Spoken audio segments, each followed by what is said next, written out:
Good adventures, everybody. I'm Melissa Bonsack, and welcome to episode 149 of Books Cubed, the show where I chat with authors you should be reading.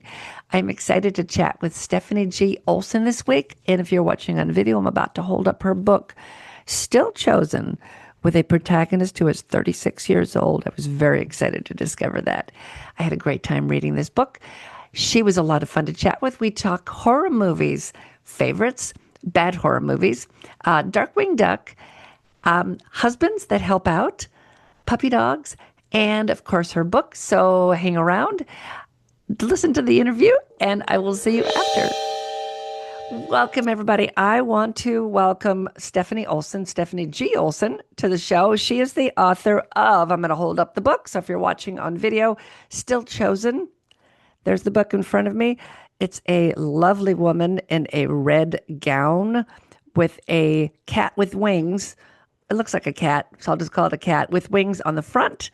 You have to grab a copy or go look at the video so you can see what copy to grab. So welcome to the show.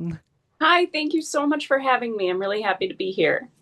We met at the Rewind Book Fair in Minneapolis 3 weeks ago. Yeah, very recent. It was enough time, and I went on a cruise last week that I'm Oh, two-thirds of the way done with the book, but not completely. And I'm like, oh, I very can't stop reading. So excited. I should have brought it on my trip with me, and I stupidly didn't. But we never get to reading, so Yeah. it's just the way it goes. Yeah, so we met at the book show, Hmm. and we both I had a booth near the front, and you had a booth about 4 rows, 3 or 4 rows behind me. Yeah. And a couple times, my narrator for my June Nash series was also there. So I was looking for her, Hmm. and I kept leaving and going and looking and not finding her and not finding her. And then on the last pass, I walked past your booth, and your husband held a sign up. Do you remember what it Yeah. said? It said, so I had stepped away and my husband was helping me out so that I could step away and, take breaks, use the bathroom, whatever. Um, but he was just standing there holding up a sign that said, "Help. My wife is taking a break. I need to sell at least one book to prove I can be left alone at the table." And it's like this huge block of text, but people would stop and read it because at the very top in big letters it says, "Help." And you know what? That's not the sign he had. He had a different sign. Oh, which sign did he have that the next time? Oh, Because I love that sign. That's a good one. he had a few signs. It was something about the plot of the book. Oh, I think that one just said woman goes on adventure with cat. Yes, that was it. And I stopped and I went over and I said, okay, yeah, I had no Yep. money in my hand because I was looking for Yeah. my narrator. And then on the last pass of looking for her, I think I'd said to you, which is Booth, whatever she was. Yeah. And you're like, she's right across from me. Yeah. She Yep. was. Yes. Yeah, that's where she was. But yeah, I thought it was very ingenious of him to do that because I wasn't the only person that stopped to read his signs. Yes. Yes. He is so wonderful and so helpful, but the book, it features a woman on the cover and he is a very large bearded man, and when people think he is the author, they don't stop. And Yeah. so he's done like research and development, figuring out ways to get people to still stop when I'm stepped away from the booth, and holding up the signs has been vital to that. I think that's a fantastic idea. Yeah, my I was lucky that my daughter was with me and she was selling almost better than I was. Yeah. So, and we each had our own, checkout thing and she'd be like, "Oh, I just sold 3 or 4," and I'd be like, Yep. "Did I sign them?" Oh, shoot, no. Like, that's okay. If they didn't ask, I'm not going to push. Yep. Not at all. But I want to read your bio real quick. I kind of got distracted, but let me go back to that real quick here. Okay. So Stephanie Olson is a writer, horror movie enthusiast, especially the bad ones, and we'll talk about that, and Halloween all year round person. The first story she ever wrote was The Gripping Tale of a Haunted Bog. It was created in an attempt to scare her bunkmates at a summer camp, and the results were so successful she was banned from writing any more stories that week. She's been chasing the high ever since. You like horror, and you enjoy fantasy and mysteries. You have a short story published with Spontaneous Combustion, Volume 2 by Six Semper Serpent. Did I say that right? Yep. And you've written numerous episodes for the horror anthology podcast Ghost Wax, and we'll talk about that too. And she lives in Minnesota with her equally talented husband and not at all talented dog. Aw. He's real cute, though. That's his talent, is being cute. Now, this looks to be your first book. Yes, so this is my first published book. It's not the first book I have completed writing, but that one will never see the light of day. It was not very good. But you learn and you improve. So this is my first published book. And yeah, I'm really excited to be able to talk about it. And you should be, because right now you're number 30 in humorous fantasy and number 75 in action and adventure fantasy in the Amazon store, which is huge. Yeah, I don't know what happened yesterday. Well, yeah, today it's having a moment. So I guess this worked out great to talk today. Yeah. And I want to say it was like 4,500 in the entire store. 4,500 and change. Yeah, I shared a video like talking about the plot, and that resonated with a lot of people. That is fantastic. So thank you. I love when you find your audience. Is that social media that I guess that you did that on? Yeah, that was Instagram that I did that on. And yeah, it's great. It's a lot. Yeah. I like Instagram. I'm trying to get back on it again, so I'll have to look for you on there. I've been on it for a while and then off it, and it's just hard. It's hard to write, to market, and then to be there. Yeah, engaged. As I was trying to think, it's hard. Yes, it is. Now, without giving away the plot, because I am 2/3 of the way through, so don't give away the plot. Is this a standalone, or is this the beginning of a series? So this is a standalone. This story concludes. I've had people ask, like, they find out it's a standalone and that's what makes them want to read it. And then they read it and they're like, no, I got it. I actually give me more books. Like, and a prequel, prequel. But this story is it concludes. It's a standalone. Okay. So what are you working on now? Right now, actually, I'm working on a project completely different. Because I enjoy writing a lot of different things, and I'm just going through a second draft of a book that is kind of untitled. But the concept is, there's this small town, and sometimes travelers go missing, and is it something otherworldly, or is it like a cult? I describe it as, it's like an episode of Supernatural. Except the siblings who roll into town are less Sam and Dean Winchester and more John Ralphio and Mona Lisa Saperstein from Parks and Rec. Oh, dear. Where it's like the two most helpless, stupid people you could imagine are the ones who stumble onto this. But like it anyway. So I'm describing it as like a comedy adventure horror. Oh, that sounds really good. Will this be standalone or the beginning of a series? This one, how I have it in mind, is a duology. Now you talk about being a horror movie enthusiast. Yes. And liking the bad ones. Oh, before we do that, people can lift up just a little so people can see your shirt that you're wearing. Oh, my Darkwing Duck. This is my daughter's favorite cartoon. Oh, I love Darkwing Duck. Let's get dangerous. Yes. I am the terror that flaps in the night. Yes. I can tell if someone is the appropriate, not like anyone can read my book and enjoy it. My 15-year-old niece read my book and enjoyed it. But I can tell if people are really the perfect demographic for my book when they like recognize my Darkwing Duck shirt, or those millennial, like when I wore the Mummy earrings during Rewind Book Fair, and that got a lot of people. Like, I can tell my demographic by what they recognize about what I'm wearing. And then on the wall, you've got a sword and a shield. Oh, yeah. So I also cosplay. And so I have some various cosplay accoutrement behind me from the different things I've done. I have a Link from Legend of Zelda. And then the ears are, I have a mash up. So that's when you put two characters together for your cosplay, and it's a Loki from Marvel mixed with Louise Belcher from Bob's Burgers. I knew it was Louise. Yeah, Um, that's my daughter's favorite. Yeah. so it's Loki's. So yeah, so I have a bunch of that stuff going on behind me. My office is multi-purpose. That's awesome. That's awesome. Okay. So I just had to get the shirt in Yeah. because that's just her absolute favorite. We got her an animation cell back when they used to have stores with animation Oh cells yeah. of the first, I think it was the first show of the first season of Darkwing Duck. So, Oh, that's so um, cool. yeah, it's very cool. I Yeah. don't ever see them anymore now, so I don't know whatever happened to them. But okay, so horror movie, Yes. absolute worst Absolute worst that I still enjoy, or that you still absolute worst enjoy, that is okay, because that like you still enjoy. Yeah. I I love some pretty terrible movies, but and I acknowledge they are terrible. See, that's the key is I don't pretend that there's something they're not.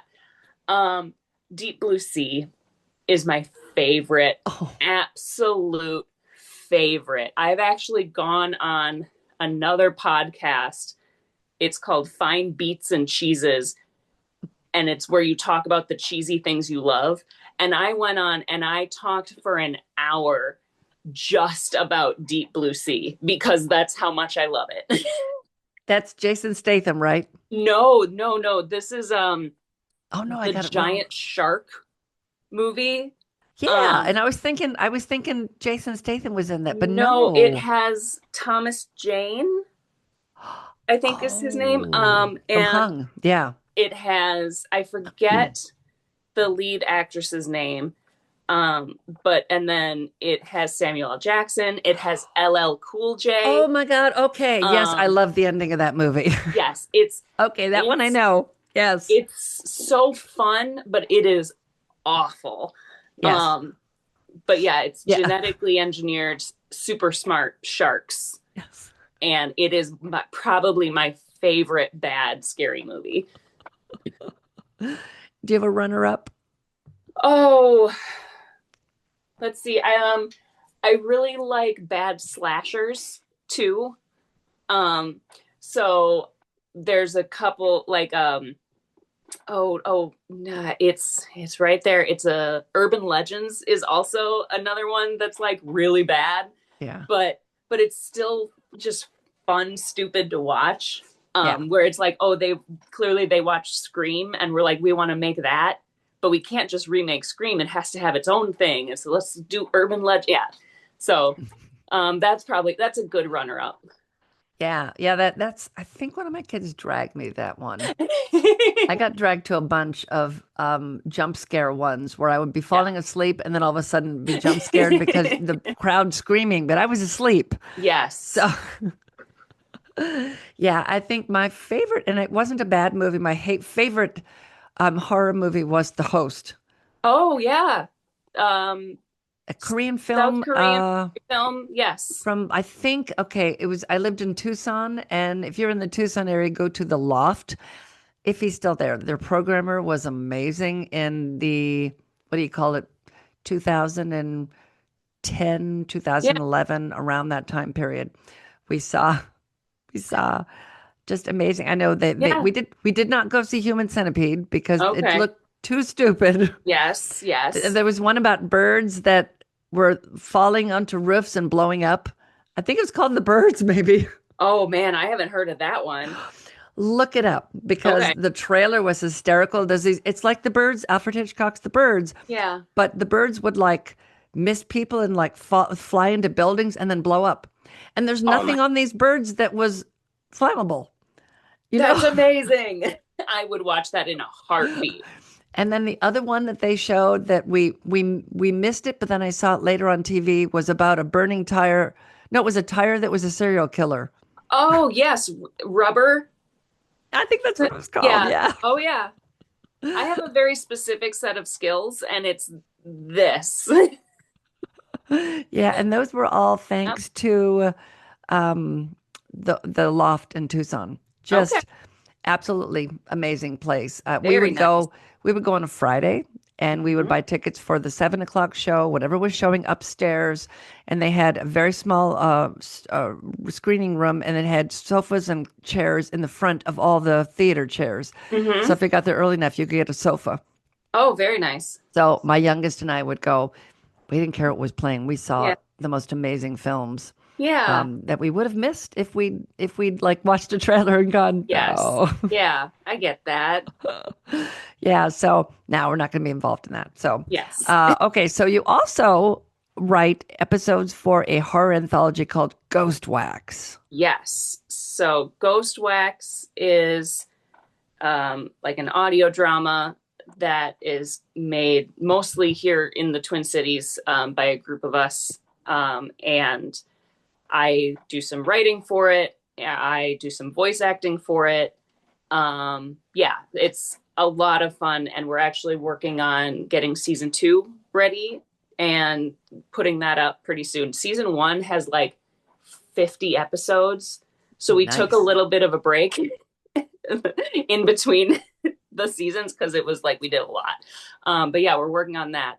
And the kind of the idea is it follows the last working necromancer, and he raises people back from the dead so they can tell him how they were murdered.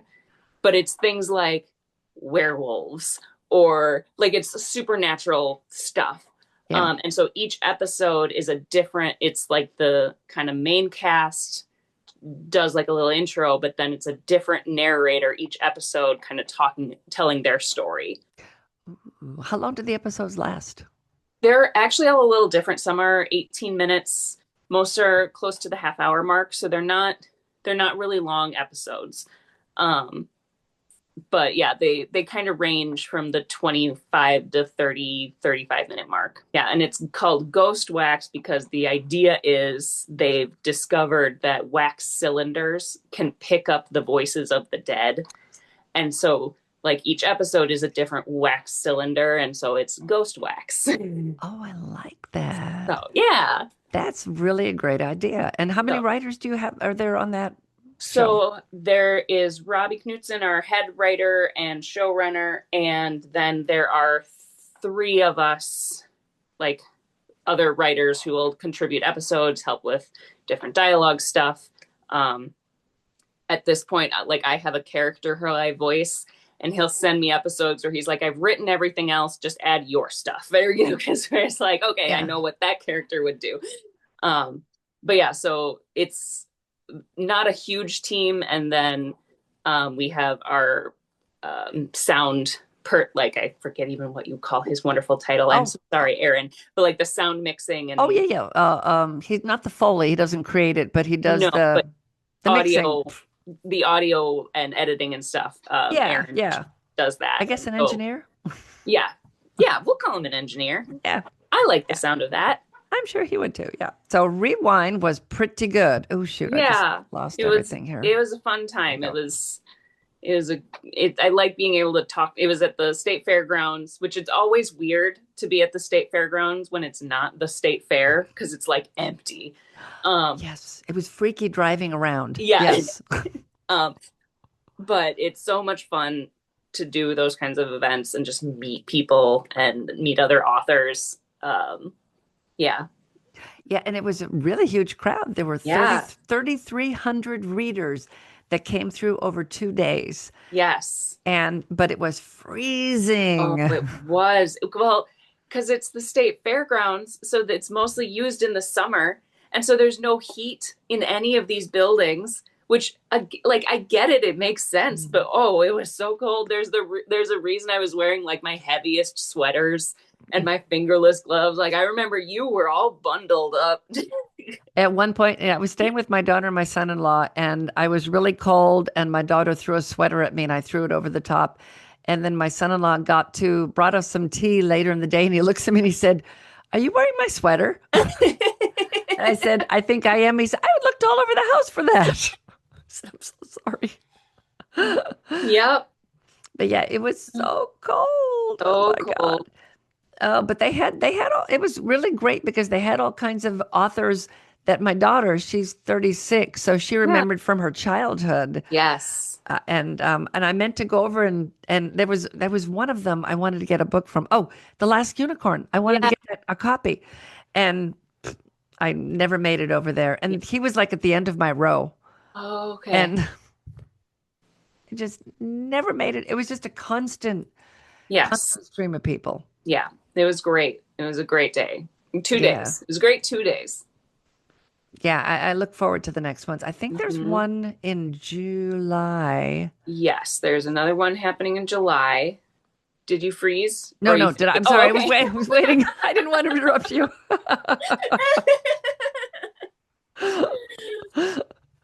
Yes, there is another one happening in mid-July. Yeah. And do you think you're going to do that one? Yeah, that one's the inbound brewing one. That's right. And so Yeah. I will be there for that one. So I'm anxious to hear how it is because I got in, but then I Oh, realized that I'm just getting back from Wild Deadwood Reads in Deadwood, South oh, Dakota, and I live in Florida. yeah, So it's like it's got to be pretty close for me to be able to just stay at my daughter's for a month, yeah, and it's kind of a long time to hang out. Her cats love me, so yeah. I'd have a great Well, time. that's good. I'd have a great time hanging out with them. The one is a toe eater, so you Okay, just have to watch out for that. yeah. But aside from that, so what was this wasn't your first show, right? No, no, I done a few events um since the book came out. So When did it come out? so the book actually came out in January of 2025. So Okay, it's that's been out for like about almost a year and a half now.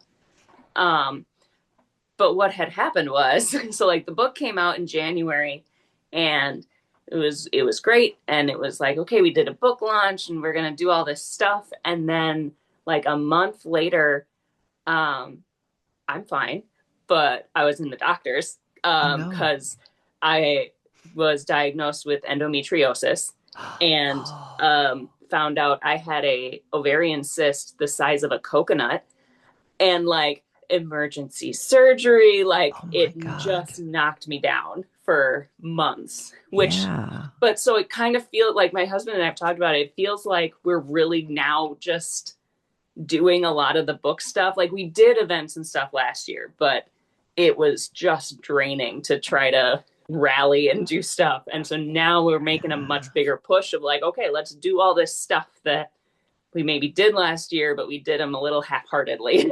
so, Yeah, really. Oh, wow, how awful. I'm so glad so you're feeling better. thank you. But yeah, so when people are like, "Oh, well, when's the next stuff coming out?" I'm like, "Oh, give me a minute."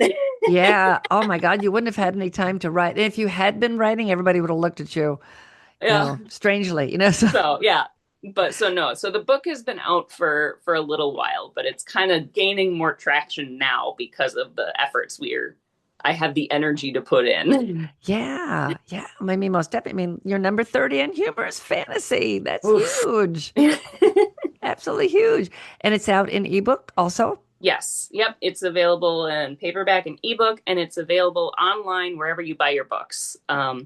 Most stores won't carry it in stock, but you can order it through your favorite indie bookstore, Oh, like on that's good to the know. website. Yeah, and I will put down in the show notes the link.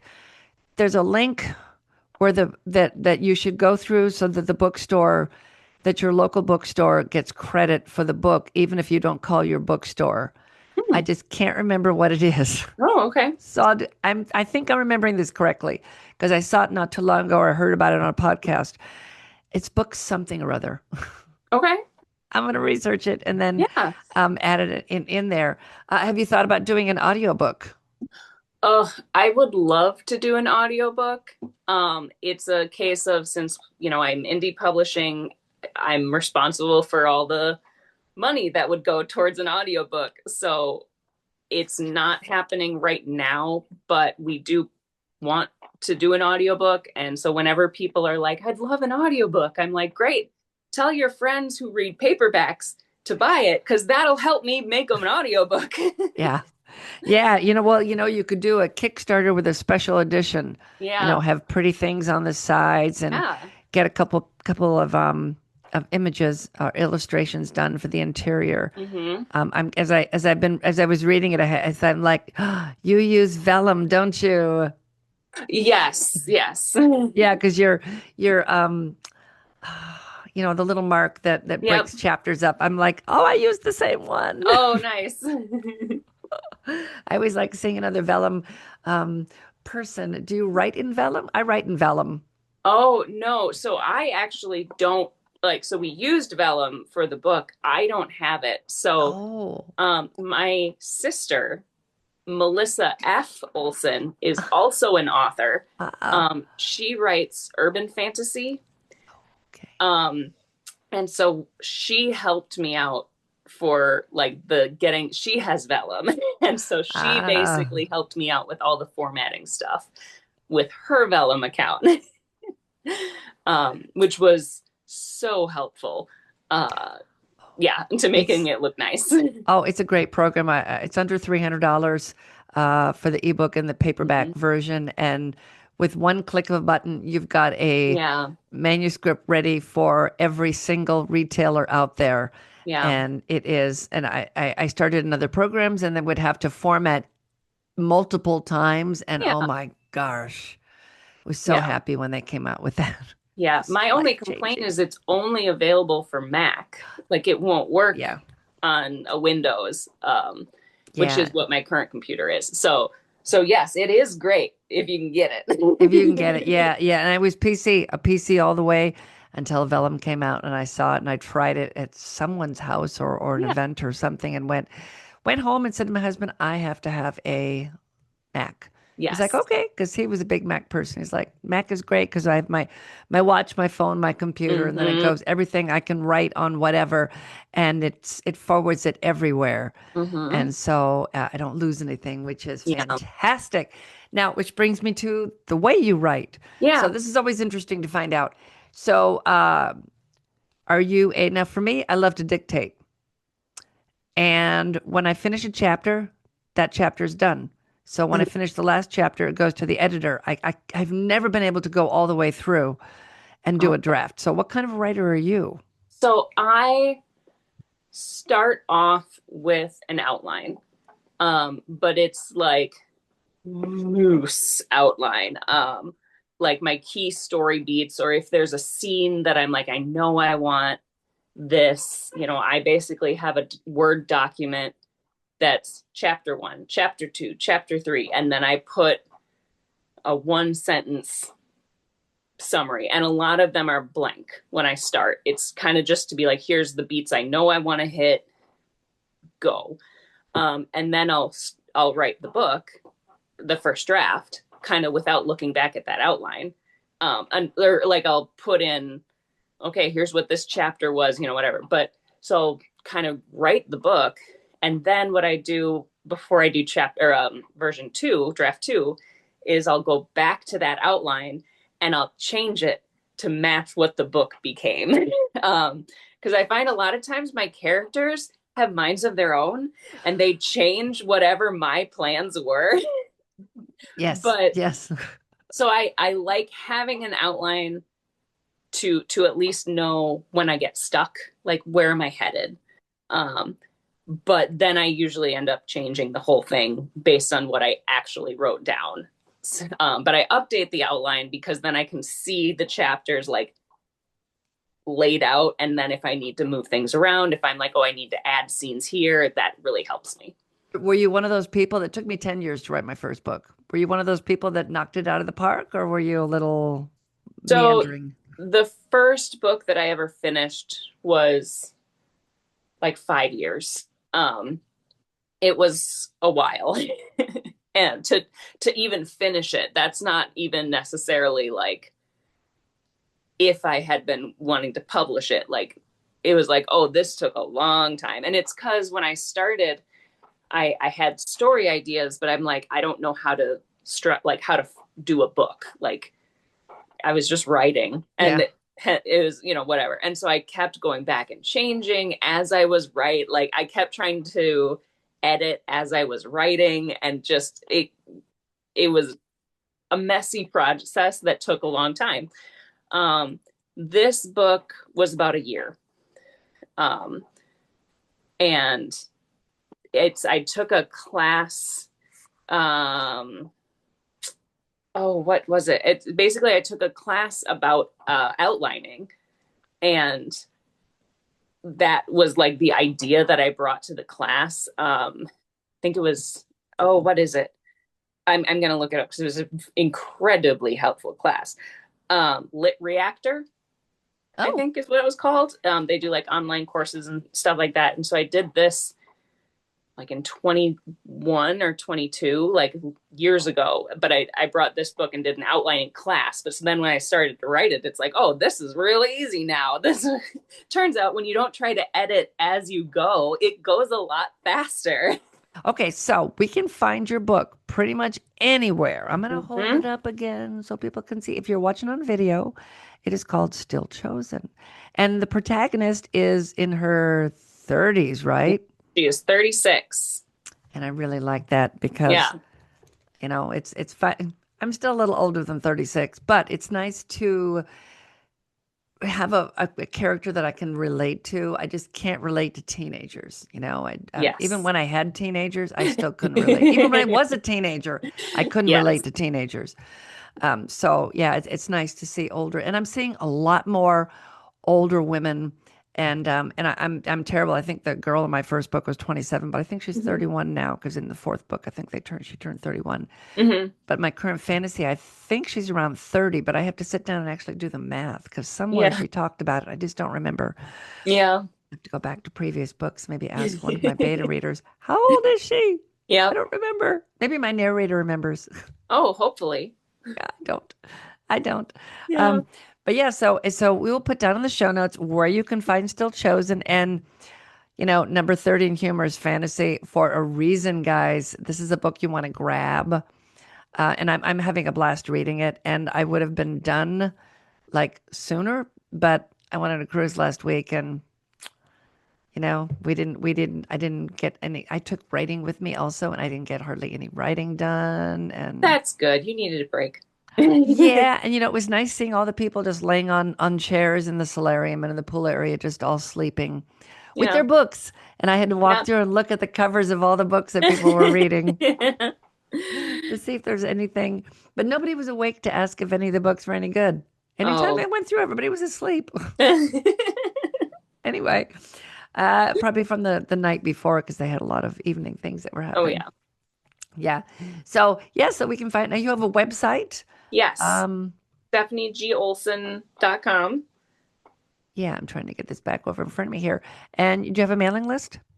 I do. I have a newsletter sign up pretty much when you go to my website. It's kind of one of the first things you see at the top of that homepage is to sign up for my newsletter. I'm pretty inconsistent with my newsletter, but it's because I like to be able to have things. But every newsletter comes with at least one photo of my dog Odin. So, Ooh, that's a good reason. And if you go to the website, she's got the prologue and the first, I want to say three yes, chapters of you the can book read the first there. 3 chapters for free on my website under books.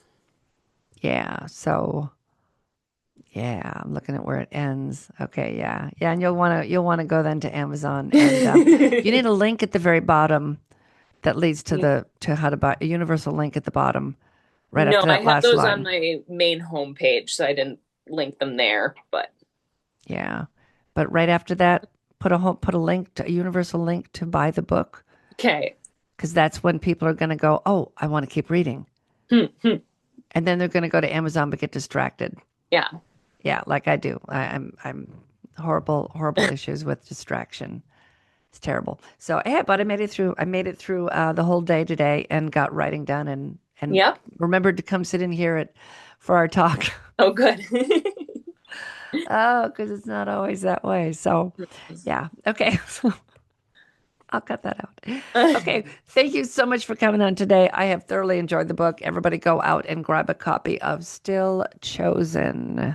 Thank you so much for having me. It was so fun to be here.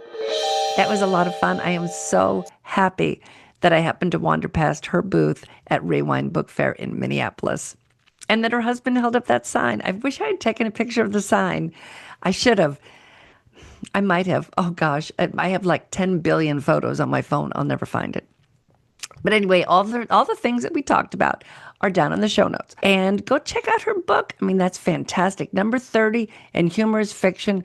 She was 4,500-ish, 4,500 and change in the whole Amazon store as of, what is the date? May 12th, 2026.